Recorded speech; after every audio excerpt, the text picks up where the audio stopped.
I think that it's very unfortunate that this president allowed for the radical right to become such a strong movement and gave them a voice and gave them the freedom to speak up. I think that what we're learning right now, and we are frightened and worried because I don't think this was created by this administration. I think they were there. It's just that this administration validated their voice and made them gave them more freedom to speak out. And I think that started with the Charlottesville protest when he said that there were good people on both sides, and by that he meant the far right and the white supremacists. I think that another concern before I go on, what I think is going to change, we Democrats and Republicans who voted for Biden, which were a lot, are very shocked and concerned to see that there's so many people in this election that voted for Trump.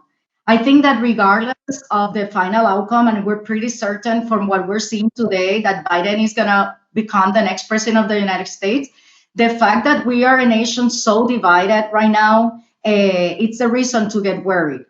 But I truly believe that Biden, as a leader, as a unifier, it would be a voice that would kind of begin to tame down these movements. We need to get unified for the sake of the nation, and I think it's going to be something that it's going to have to happen quickly in the next few weeks. We are in Washington, D.C., seeing the United States getting ready for an election, boarding up shops and getting ready for riots on election day when we're used to get the result the same night, celebrate and respect each other. It's scary. It is worrisome. I myself, I'm not.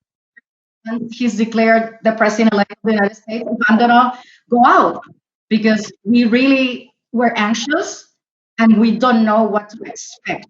So I think one of the first tasks of the new president would be to bring all to the table and try to unify and through the law enforcement work to control the activity from these groups. And social media also has a huge role in this. I think we saw some of that towards the end of the campaign when Twitter started blocking tweets from the president on Facebook. I think, in my opinion, it was too late.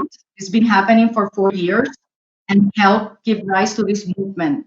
But we need to be aware we're a democracy, and there's a lot of people out there that disagree with us, and we need to work together and see if we can answer concerns. I think that's going to be a way to work on it.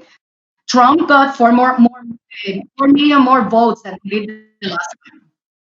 Biden is the election that has gotten the most votes, but for us, realize 4 million people more than the last time voted for Trump, it's surprising.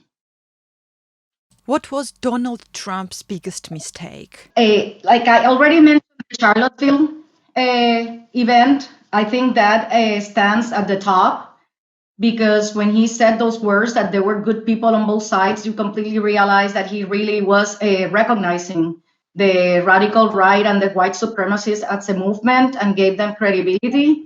I think and even to this day, he thinks this is a business. He never understood how government works.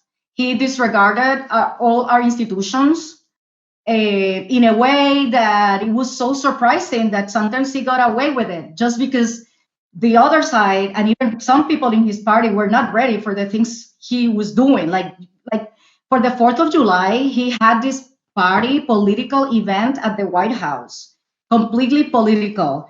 And we've never seen anything like that. The presidency, it's a nonpartisan position, and it's always been like that. And this president completely disregarded that and used the White House to do open campaigning, and no one stopped him.